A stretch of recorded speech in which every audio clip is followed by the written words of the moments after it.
Hey, salut tout le monde et bienvenue sur ma chaîne YouTube. Je me présente, je m'appelle Nora Benassène, je suis kinésiologue, ostéopathe, naturothérapeute et j'ai un super programme qui s'appelle les Wonder Moms. Et aujourd'hui, là, j'ai un sujet pour vous, vraiment un sujet d'actualité, hein? On va parler d'alcool. Donc, c'est un sujet qui revient vraiment fréquemment à l'intérieur de ma communauté. Donc, la question que je vais te poser, c'est est-ce que tu penses que ton petit verre de vin est inoffensif?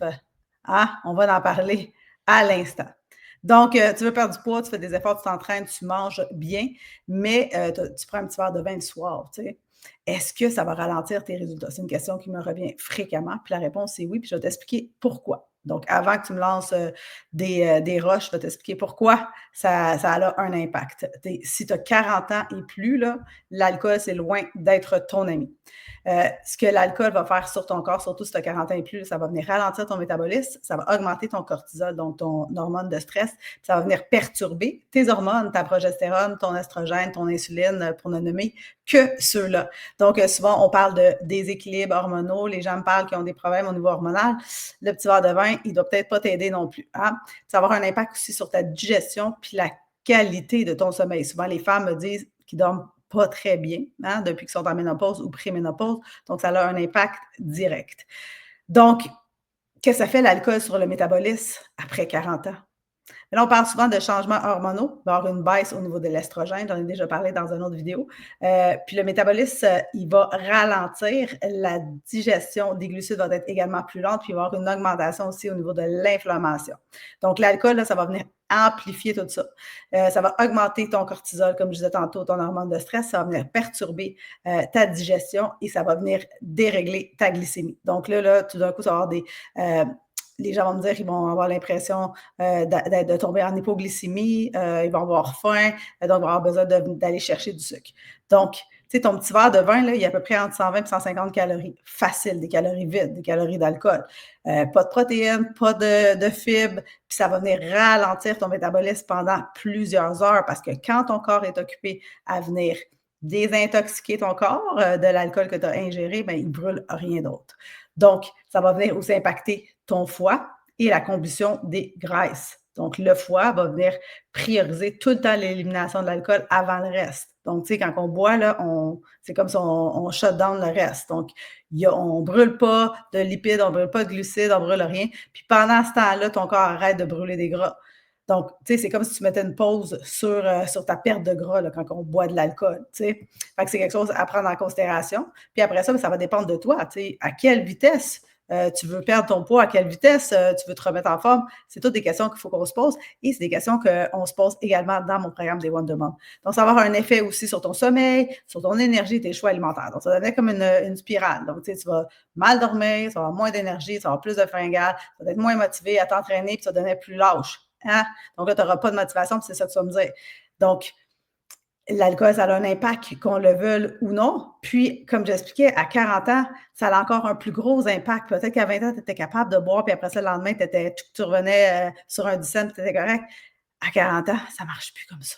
OK? Fait que là, il faut que tu prennes ça en considération. Puis après ça, il faut que tu viennes peser le pour et le contre. En plus de ça, ben, l'alcool, ça va te faire des moins bons choix, bien évidemment. Tu sais, le fameux verre de vin avec les petites biscottes, le pain, le fromage ou les chips le vendredi soir. Tout d'un coup, ça ne dérange plus. Puis souvent, les objectifs passent par la fenêtre, comme on dit. Tu sais. La question que tu vas me poser, puis je suis certaine, c'est est-ce que je dois tout couper? Ben, pas forcément, là. Tu sais, mais là, maintenant, tu connais l'impact de l'alcool ou l'impact du petit verre de vin sur tes choix. Puis là, tu vas pouvoir faire justement des choix en étant en pleine conscience. Tu peux te limiter également. Donc, tu peux dire, ben, pas d'alcool la semaine. Souvent, les femmes vont prendre un verre de vin le soir après leur travail parce que, il y a une grosse journée, ça leur permet de décanter, comme ils me disent. La fin de semaine, des fois, pour se gâter. Là, il faut se trouver d'autres manières de décanter, d'autres manières de gérer son stress, puis d'autres manières de se gâter qu'avec un verre de vin qu'on sait que c'est pas bon pour nous. Donc, c'est des questions qu'il faut que tu te poses aussi. Fait que, tu peux dire, ben, moi, je vais pas boire d'alcool la semaine. Ben, je vais me permettre un ou deux verres d'alcool maximum dans des occasions spéciales. Je vais prendre, je vais déguster mon vin quand que l'occasion va se présenter au lieu de prendre peut-être une bouteille à 10 piastres, je ne sais même plus si elle existe encore, là, mais à 10 piastres à sac. Tu sais, choisis-toi une bonne bouteille puis déguste-la une fois de temps en temps. C'est juste, faut pas que ça fasse partie justement de tes choix qui sont soit quotidiens ou hebdomadaires. Boire de l'eau également, hein, on sait que ça va venir déshydrater, donc bois plus d'eau. Donc, tu bois un verre de vin, il faut que tu bois un verre d'eau supplémentaire. Puis ben, après ça, ben, tu peux prioriser des mocktails ou des de l'eau pétillante, des trucs comme ça, plus santé. Maintenant, on a vraiment une variété de mocktails sur le marché. Puis si tu veux, ben, j'ai déjà fait un e-book sur des mocktails santé que j'ai offert à mon groupe. Ça va me faire plaisir de te l'offrir également. Si tu écris mocktail dans les commentaires, je vais t'envoyer ça par la suite, ça va me faire plaisir. Donc, tu sais, oui, l'alcool, ça a un impact direct sur ta perte de poids, sur ton sommeil, sur ton énergie, puis ta capacité à faire des bons choix.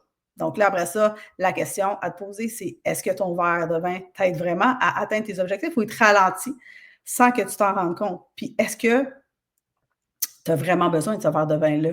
Est-ce que vraiment, tu sais, est-ce que c'est un choix éclairé ou tu le prends par habitude, ou tu le prends parce qu'on est vendredi, ou tu le prends parce qu'il y a des amis, ou tu le prends pour telle raison? Puis pose-toi la question comment tu as le goût de te sentir le lendemain, parce que souvent les gens me disent aïe, j'ai mal à la tête le lendemain, j'ai mal dormi, j'ai eu chaud. Donc rappelle-toi toutes ces choses-là avant de faire ton choix, puis fais ton choix en étant éclairé. Donc, si tu veux toi aussi trouver cet équilibre, ce plaisir-là, puis vraiment avoir des résultats, ben écoute, je t'invite à prendre un rendez-vous avec moi, un rendez-vous virtuel pour qu'on puisse discuter ensemble de mon programme des Wonder Moms où j'enseigne justement à faire des choix intelligents sans se priver. Donc, sur ce, je vais te laisser de la même manière que je te laisse tout le temps. Je vais te souhaiter une excellente journée, peut-être un bon week-end et qui sait, on se reverra une prochaine fois. Donc, si tu as des commentaires, des suggestions, des idées pour des prochains lives que tu aimerais, des sujets que tu aimerais que j'aborde, ça va me faire plaisir. Écris-les dans les commentaires. Donc, sur ce, je vous souhaite une belle journée. On se revoit bientôt. Ciao, ciao!